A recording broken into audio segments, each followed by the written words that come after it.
China just hijacked Canada's economy and signed deals that were supposed to be America's, $320 billion worth. While Trump raised tariffs, Beijing rewired the global energy map. Canada didn't flinch. They flipped sides. Now oil flows east to Shanghai instead of south to Texas. U.S. farmers are bankrupt. Apple's losing China faster than it can redesign an iPhone. This wasn't diplomacy. It was economic desertion. Not a trade war, but a strategic eviction. And the U.S. economy, it might be the last to realize it's getting locked out. The worst part, Washington fired the first shot and never saw the counter-strike coming. On May 16, 2025, Reuters confirmed that China is now the top buyer of Canadian crude flowing through the newly operational Trans Mountain pipeline. Until last year was earmarked for U.S. West Coast refiners. This pivot wasn't gradual. It followed a decisive move by the Trump administration to impose a 10% tariff on Canadian oil, part of a broader attempt to corner allies into tougher China-facing trade positions. Instead of folding, Canada rerouted its strategy eastward across the Pacific. Beijing responded by ramping up purchases of Canadian LNG, signing multi-year supply deals, and bypassing U.S. energy markets entirely. This is no longer about sanctions, said Kevin Byrne, VP of S&P Global. This is about long-term control over who sells to whom and who no longer does. The $34 billion Trans Mountain expansion was originally built to diversify Canadian exports. But in just 12 months, it's become a geopolitical shortcut for China, turning America's backyard into Beijing's new gas station.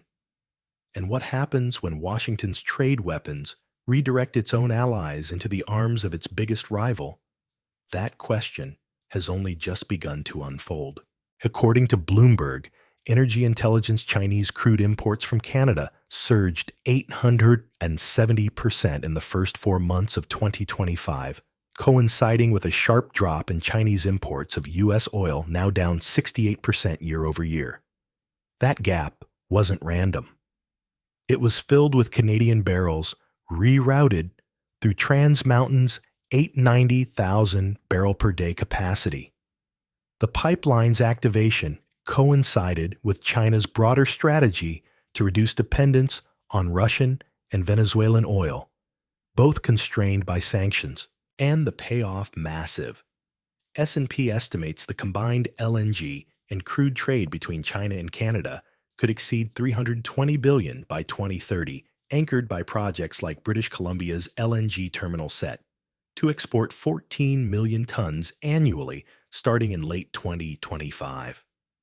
It's a realignment we haven't seen since the post-OPEC shock of the 1970s, noted Amy Myers-Jaffe of NYU's Center on Global Energy Policy. While the U.S. sought to isolate China with energy pressure, Beijing outflanked that move by securing America's traditional suppliers. But this isn't just about who buys oil. It's about who builds trust while the world redraws the supply map. And right now, China's ink is drying faster than Washington's warnings. In April 2025, Chinese Ambassador Wang Di issued a rare direct statement from Ottawa calling the U.S. a bully and urging Canada to stand on the right side of history. The message published by the Canadian press wasn't subtle. Wang proposed a coordinated effort with Canada to rally nations against what he described as unilateral economic coercion by Washington. While the rhetoric is provocative, it reflects a broader reality. China is positioning itself as a rules-based alternative to U.S. pressure tactics, especially in trade. Beijing sees Canada as a weak link in the U.S. alliance chain, said Roland Paris of the University of Ottawa. That weak link now includes growing volumes of crude and LNG exports, direct diplomatic outreach to provincial premiers, and a diplomatic PR campaign to reframe Beijing as a stabilizer rather than disruptor. But Canada hasn't fully embraced the narrative. Mark Carney, Canada's new Prime Minister, recently called China the biggest security threat to Canada and reaffirmed Ottawa's 100% tariff on Chinese EVs. Still, Wang's offer reflects a broader trend. China is rewriting alliances not through ideology, but through infrastructure and invoice. And if trade partners are starting to listen, who's actually isolating whom U.S. exports to China dropped 23% in the first quarter of 2025, according to the U.S. Census Bureau, marking the sixth consecutive quarterly decline. While public focus remains on tariffs behind the scenes, American multinationals are bleeding access to the very markets they helped globalize. Qualcomm, which once generated 47% of its global revenue from China, has lost two major contracts in 2025 alone. Bloomberg reported after local Chinese firms were incentivized to switch to domestic chip alternatives. Apple, which sells 16% of its products in China, has seen its market share drop below 10% for the first time in 5 years, according to Canalys. General Motors sales in China are down 28% since 2022, with Chinese EV startups like BYD now outpacing U.S. automakers in urban adoption rates. This isn't a cycle, said Sean Rain, managing director of China Market Research Group. It's a rotation away from American brands permanently. While some U.S. companies banked on long-term loyalty from Chinese consumers, policy and perception have shifted. China's trade retaliation hasn't been loud. It's been clinical incentivize imports from elsewhere, shrink U.S. market share, and leave the doors unlocked, but less welcoming. The question isn't whether the door is closed. It's whether U.S. firms noticed it was already halfway shut. In 2024, U.S. soybean exports to China collapsed from 40% to 18% of China's total imports, while Brazil and Argentina now supply 74%, according to USDA data. That collapse triggered an economic cascade. Soybean prices fell 17% year over year. Wheat prices dropped 9%. And pork producers saw export volumes plunge amid 35% surges in European shipments to China, according to Bloomberg Agriculture. In response, the U.S. government dispersed $122 billion in farm aid, with $7.7 billion going to soybean growers alone, based on USDA reports. But even that has failed to stem bankruptcies. According to the American Farm Bureau, farm loan defaults hit a 10-year high in the first quarter of 2025, especially in Iowa and Illinois. This is no longer just a trade dispute. It's a liquidity crisis on the farm, said Joe Glauber, former USDA chief economist. The real gut punch: farmers built entire logistics chains, transport, processing, storage around China as a buyer. With that buyer gone, the infrastructure doesn't just sit idle. It drags the entire agri-economy down with it. But the broader concern: once a buyer like China switches suppliers, they rarely come back. Washington built the fuse. Beijing lit it, but no one expected the fire to spread this fast. In 2018, the White House believed tariffs would drive manufacturing home and isolate China. 7 years later, the results are inverted. According to the Peterson Institute, U.S. imports from China dropped 22% in 2024, but imports from countries like Vietnam and Mexico surged 40%, often routing Chinese-made goods through indirect partners. Meanwhile, U.S. companies report rising costs. Bloomberg found that 88% of American firms operating in China reported decreased profitability in 2025, driven by retaliatory tariffs, regulatory slowdowns, and customer attrition. And in a surreal twist, companies like Walmart, long symbols of American scale, are caught negotiating with Beijing after pressuring Chinese suppliers to offset tariff hikes, triggering direct diplomatic pushback. The original vision was pressure for compliance.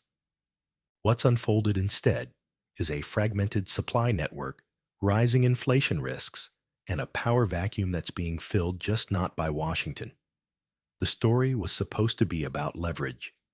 Now it's about fallout. In May 2025, the U.S. Energy Information Administration reported a 27% year-over-year drop in U.S. crude exports to China, while Chinese imports of Canadian oil hit an all-time high. The shift wasn't ideological, it was infrastructural. The $34 billion Trans Mountain expansion now gives Canada direct ocean access to Asia, bypassing the U.S. Gulf entirely. And it's not just crude. Canada's LNG terminal in British Columbia, set to launch later this year, already has locked contracts with China for 14 million metric tons annually per S&P Global Commodity Insights. Washington's 10% tariff on Canadian oil meant to pressure trade alignment backfired. This has effectively redirected Canadian energy policy toward Asia, said Andrew Leach, energy economist at the University of Alberta. More quietly, China has offered to co-invest in Canadian export infrastructure, tightening energy ties, and reducing Beijing's exposure to U.S.-controlled sea lanes. If the U.S. once viewed pipelines as veins of strategic influence, it now faces a reality where those veins bypass its markets and feed its competitors. The numbers are no longer abstract. Between January and April 2025, Chinese imports from the U.S. fell 26.8%, while imports from ASEAN countries jumped 21%, and from Canada up 44%, according to customs data published by China's Ministry of Commerce. That's not just retaliation, it's substitution. In tech, U.S. chip makers like AMD and NVIDIA lost an estimated $4.3 billion in potential contracts in China due to restrictions and rising domestic competition, Bloomberg reported. In agriculture, U.S. corn exports declined 34%, while imports from Ukraine increased 19%. China's retaliatory measures are structured for permanence, said Eswar Prasad, senior fellow at Brookings. The shift isn't framed as conflict, it's framed as resilience. By building supplier redundancy and bolstering domestic alternatives, Beijing is creating insulation against Western pressure. And when retaliation looks like diversification, the game becomes less about confrontation and more about exclusion. According to the Bureau of Economic Analysis, U.S. GDP growth slowed to 0.3% in Q1 2025, down from 2.8% in Q3 2024, as exports weakened and business investment contracted.